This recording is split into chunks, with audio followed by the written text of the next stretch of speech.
¿Qué tal, familia? ¿Cómo estáis? Bueno, pues hace unos días tuvo lugar el D23, que es el típico evento Disney para presentar estrenos de próximas películas y series, incluyendo todas sus subsidiarias y estudios de cine, vamos, Pixar, Lucasfilm, Marvel, el Walt Disney tradicional, Fox, etcétera, etcétera, y también aprovecharon para hablar de la remodelación de una de sus atracciones más emblemáticas de sus parques temáticos, Splash Mountain, que es la típica atracción donde te subes en un tronco y por un canal de agua te va conduciendo hasta una caída libre de 15 metros. Sin ir más lejos, en Por Aventura, que es lo que queda más cerca, creo que hay una atracción muy similar que, si no me equivoco, se llama Tutuki Splash. En fin, en todo parque temático que se precie hay una atracción similar de agua con caída libre. El caso es que el anuncio de esta remodelación, el Splash Mountain, pues vuelve a certificar una vez más que Disney claudica ante las presiones sociales que estén de moda en ese momento. Y es que van a tematizar esta remodelación del nuevo Splash Mountain con la película La princesa y el sapo, creo que aquí en España conocida como Tiana y el sapo. Ay, en lugar de Canción del Sur, que era la temática original del Splash Mountain. Que seguro que habéis escuchado hablar de esta película en plan de la película maldita de Disney, la película que ojalá nunca hubieran hecho porque es una película racista. Que seguro, estoy convencido de que ninguno de los que califican la película de esta forma la han visto jamás y que dista bastante, podemos entrar a valorar otro tipo de especificaciones del film, pero os garantizo que se aleja bastante de la idea que se ha plantado en el imaginario colectivo de todo el mundo. Pero bueno, en fin, de eso va el vídeo del día de hoy. Cabecera y comenzamos.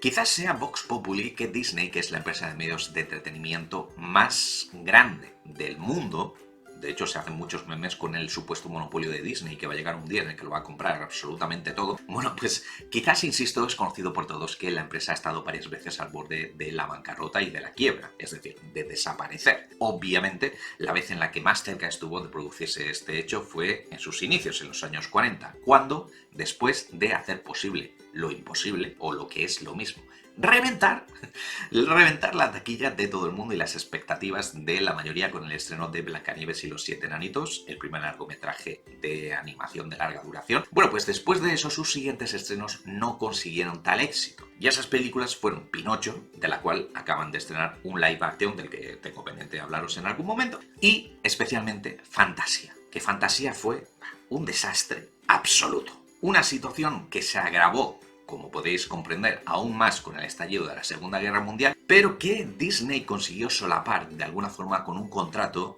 con el gobierno de Estados Unidos para hacer una treintena de cortos contra la Alemania nazi. Unos cortos que, por cierto, son bastante buenos, pero que sí que es cierto que en este caso concreto, el de los cortos que hicieron por su contexto histórico, que ya está completamente alejado de la actualidad, y por su posicionamiento, claro, posicionamiento político, pues en este caso sí, en el de los cortos, sí que Disney lleva intentando barrer desde hace tiempo y es bastante posible que no los hayáis visto, a pesar de que son bastante buenos, de hecho. Bueno, pues en uno de estos reivindicables cortos, Educación para la Muerte, Education for Death, que si tenéis suerte lo podéis encontrar por YouTube, bueno, pues se presenta a un joven, Hans, que va creciendo bajo el adoctrinamiento nazi. Es que es muy gracioso, ¿no? Para convertirse en un soldado que dé todo por la causa, incluyendo la vida, etcétera, etcétera, ¿vale? Ok. Entre las técnicas de adoctrinamiento que utilizan los nazis, utilizan también los cuentos populares, ¿no? Pero bajo su sesgo, es decir, un poco distorsionados del original y para darle su propia visión del mundo. De los nazis, me refiero. Entre los cuentos utilizados está una versión distorsionada de la propia Blancanieves o la Bella Durmiente. Lo vi hace mucho tiempo, la verdad es que ahora mismo no me acuerdo, pero bueno, en cualquier caso, Disney criticando que alguien utilice los cuentos populares para adoctrinar a los niños. El chiste se cuenta solo.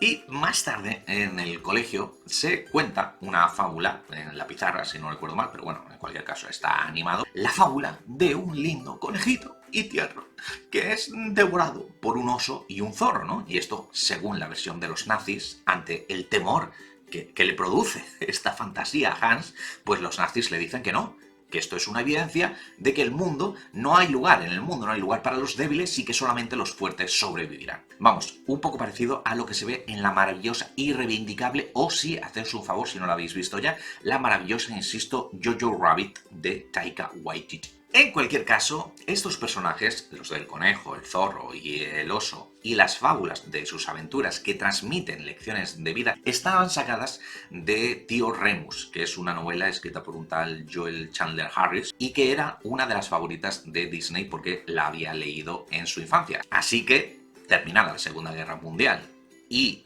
con la buena acogida que habían tenido los cortos de animación, pues Disney terminó de decidirse para comprar los derechos de la novela y hacer su propia adaptación. Además, el proyecto podía volver a sacarle las castañas del fuego porque Disney en ese momento tenía un acuerdo de distribución con el estudio RKO. Pero claro, las películas de animación eran en ese momento súper costosas y tardaban mucho tiempo en hacerlas, de tal manera que no le salían rentables a Disney. Entonces, si mezclaba en una sola película animación con acción real, pues esto abarataría los costes y, de paso, sortearía las cláusulas del acuerdo con RKO. Pero ¿cuál era el problema para hacer esta adaptación de Tío Remus? Pues que desde el mismo momento de la publicación de la novela original de Harris siempre se había suscitado un debate sobre si la novela era pro o contraria a la esclavitud, la abolición de la misma, la supremacía blanca y etcétera, etcétera, en fin, lo de siempre. Y es que la historia de la novela, que después se puede ver en la película, que se basaba en la propia infancia del autor, presenta a un niño que se hace amigo de los trabajadores de una plantación de algodón. ¡Ojo al matiz! Se hace amigo de los trabajadores libres de una plantación de algodón. Que sí es cierto que son afroamericanos, pero son hombres libres. O sea, se les paga por su trabajo, porque los hechos tienen lugar después de la guerra de secesión.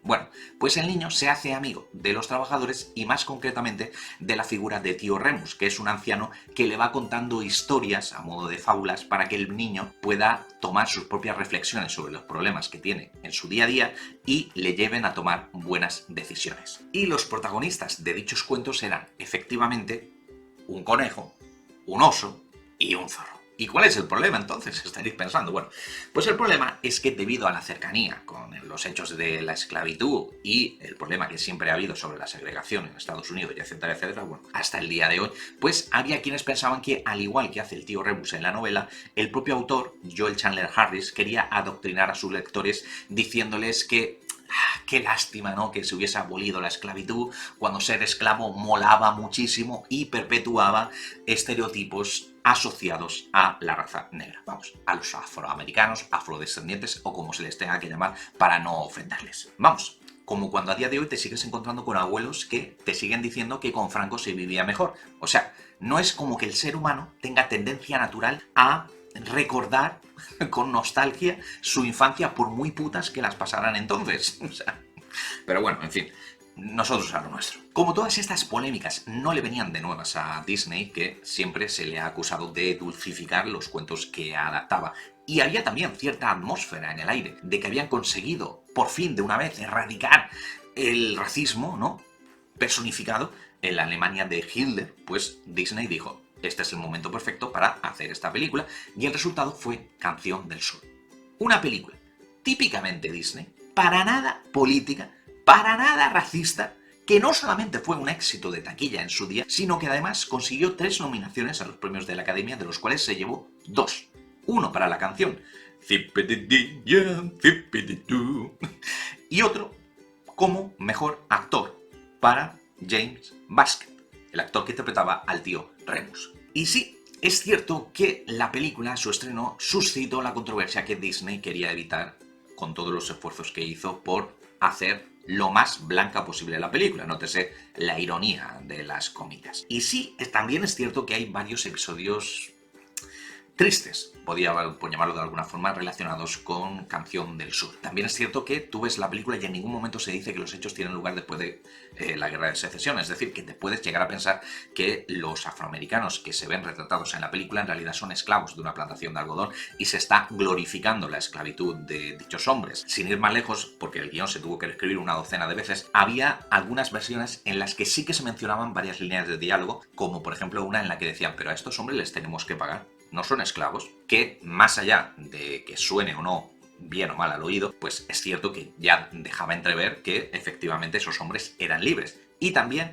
la caracterización del tío Remus, que en algún momento decía que él era completamente libre, es decir, que no tenía ningún compromiso ni ninguna obligación para quedarse dentro de la plantación. Pero, precisamente, todas esas líneas que ayudaban a contextualizar la historia, Disney las decidió borrar en la versión final que se vio en los cines. Precisamente e irónicamente, para evitar que los niños acabaran haciéndole preguntas a sus padres en plan de «Pero mamá, ¿por qué la gente se plantea si esos hombres son o no libres? Pues claro que son libres». Pues sí, efectivamente. Y bueno, en cualquier caso, entre los episodios tristes que os mencionaba está el hecho de que el propio James Baskett, que era el protagonista, no pudo asistir al estreno que tuvo lugar en Atlanta, al igual que le sucedió a Hattie McDaniel en 1979 con Lo que el viento se llevó, porque Atlanta...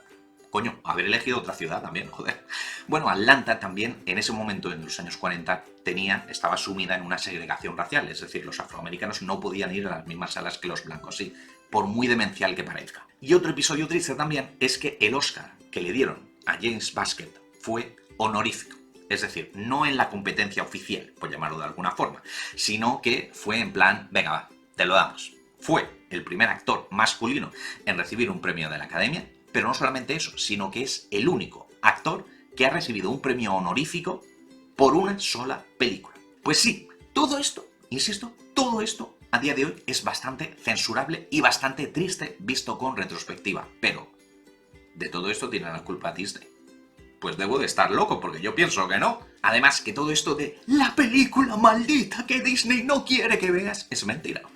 Es cierto que Disney, la compañía, no ha comercializado Canción del Sur en ningún soporte de vídeo doméstico, ni en VHS, ni en DVD, ni en Blu-ray, ni en ningún otro formato, y tampoco la ha incluido en su catálogo de películas de Disney Plus. Pero, a lo largo de la historia, la reestrenó unas 4 veces en cine, creo que fueron 4 veces, aumentando su taquilla, e incluso la utilizaron para tematizar una de sus principales atracciones, la mencionada Splash Mountain. Y antes de que nadie me diga, bueno, pero eso fue hace mucho tiempo, antes de que la gente tuviera conciencia de... No, o sea, la Splash Mountain creo que es de los años 80, o sea que no fue hace tanto tiempo. Solo ha sido recientemente, con el movimiento Black Lives Matter, la muerte de George Floyd, etcétera, etcétera, que Disney finalmente sí ha claudicado a la presión social y ha decidido eliminar completamente Canción del Sur de su historia. Pero vamos, en mi opinión, es una pena. Además, ¿qué cojonazos? O sea, ¿por qué nadie dice esto? ¿Qué cojonazos que tiene Disney de coger y decir, bueno, como me estáis diciendo que soy racista, pues voy a sustituir la temática en la atracción de Canción del Sur